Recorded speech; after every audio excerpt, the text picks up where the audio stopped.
Okay, so good day class. Today we'll be discussing the concept of function. So ano ba yung function? Ang function po or functions are just mini programs within your programs. Ibig sabihin, it's a little baby program na makikita sa inyong program. No? So, ang functions meron siyang characteristics. Una, it needs to be called. So, function needs to be called. Kailangan siya tawagin para ma-execute. Another characteristics of function is it can accept values. And also, it can return values. So, yan yung tatlong characteristics na meron yung function natin. Now, in Python, for you to be able to create functions, you just need to use yung define keyword. So, the syntax will be define keyword, sabay yung function name, kung anong gusto nyong ilagay na function, pangalan ng function nyo, and then parameters, and then tutuldok. Now, again, yung open close parenthesis tawag natin dyan class parameters. Parameters.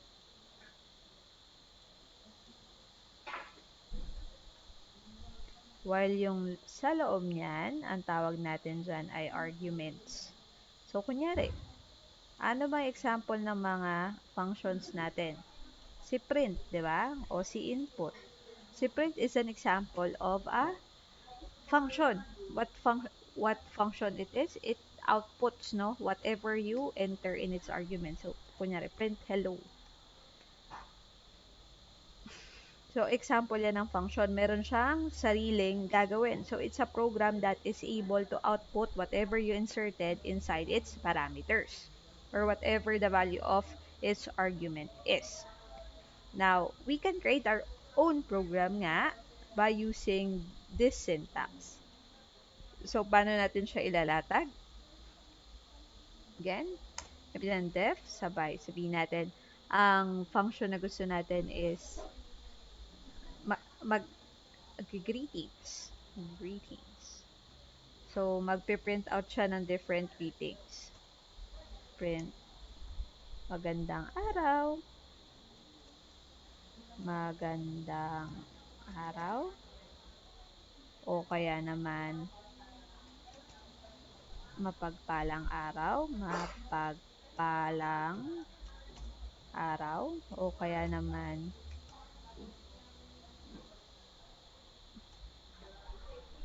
mabuhay na araw. May ganun bang greetings? So, for example, yan yung mag-greetings natin. Now, sabi ko sa inyo, a function must be called to be executed. So, pag nira natin yan, nandyan yung function, walang error, pero hindi natin makikita yung output kasi hindi pa natin siya tinatawag. So, to call a function, simply call its name. So, greetings, parameters. So, pag nira natin, ayan na, ma-execute na yung code natin. Now, maliban sa kailangan siya tawagin, pwede rin siyang mag-accept ng values. So, paano siya mag-accept ng values? Ilagay niyo yung values niya sa parameters. So, for example, gusto natin batiin yung certain person. Person's name. So, lagay natin dito ang variable person's name. Na kunyari, ang person na yan ang gusto natin batiin ay si Jeff. Gagawin lang natin, lagay natin yung value. And then, yung logic niyan is yung value dyan, papasa dito.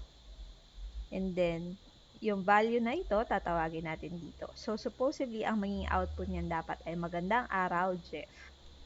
So, pag nira natin, ayan, lalabas yung ating in-input. Okay? So, this proves another characteristics ni function that it can accept values. Now, it can also return values class. Example, rather than mag-greetings tayo, gawa tayo ng addition. So, addition. So, kailangan sa addition, di ba, may dalawa tayong values. Sabihin natin, x and y values. So, gagawin natin, return x plus y. sorry, nag-autocomplete na naman siya. Ay, dito tatawagin natin si addition.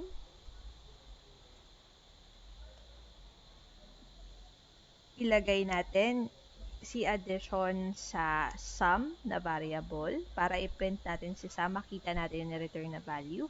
So, ilagay natin value, for example, 1 and 2. By print natin si sum. So, ang mangyari dyan, class, when I say Python can return value, literal, pwede siyang magpasa. So, rather than yung printing dito mismo sa function, pwedeng nasa labas ng function. No?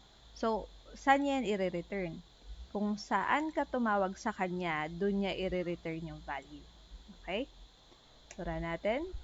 Yan, lalabas 3. O, paano na-print yung 3? Wala naman tayo ditong print x plus y.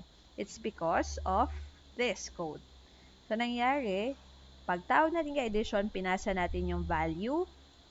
Pagtanggap dito ng addition, kinompute niya, sabay ni-return niya. Ni-return niya sa tumawag sa kanya na line. So, inilagay natin sa variable na sum. Kaya nung print natin na sum, yung value ng 3 yung lumabas. So, ganyan mag-return si function ng value. Okay? Now, another thing that I want to discuss is how to import a module. So, there are many modules sa Python. You can search it. May random, may pandas na module for Excel files, reading and writing to Excel files, and so on. Meron ding module for machine learning, may math module for mathematical computations. Now, pwede kayo mag-import ng certain module. Ang kinakailangan nyo lang kalas gamitin is yung import na word and then yung name ng module. For example, mag-import tayo from the random module. So, import random. Sabay, sabihin natin, gusto natin mag-randomize. So, x equals random. Sabihin natin, gusto natin mag-randomize ng integer number. Kaya randint. So, gusto natin from 1 to 100. So, gusto natin mag-randomize ng 1 to 100 na number. Now, pag print natin yan, ayan, 27. Random siyang nag-generate. So, ganyan yung logic ng mga parang lotto programs kung paano sila nagsiset ng numbers. Okay? Or nagbibigay sa atin ng random numbers. Okay? Now, you can also create your own module if you want. So, gagawin nyo, mag-create lang kayo panibagong file. Make sure na yung file nyo is may extension na py for Python. Ayan. So, meron tayong module.py. And then, kunwari, yung kaninang kinode natin, dyan natin ilagay. Ayan. Si def addition. Dagdagan pa natin ang def subtraction. Subtraction. X, y. Return x minus y. So, dito sa main natin, rather than random module, import natin. Dahil ang pangalan ng ating module ay module, so import module. Sabay, kung gagamitin natin, for example, yung addition, gagamitin natin module.addition. Sabay, bigay natin yung value, 1 tsaka 2. Now, para sure na mapiprint out, lagay natin print module addition. Ayan. Tara natin. Ayan. Binalik si 3. Kung binago ni ma'am yan, gawin ni ma'am 6 and 2. Dahil addition module, ito yung ina-access natin.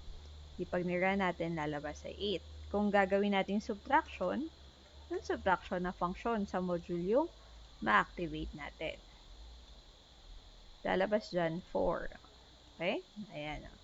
So, nakita nyo, yung main yung ine-execute ko. Yan lang yung code. Dalawang code lang, pero it can perform, no? Yung subtraction. So, ganyan yung pagtawag ng specific function sa module. So, that's it.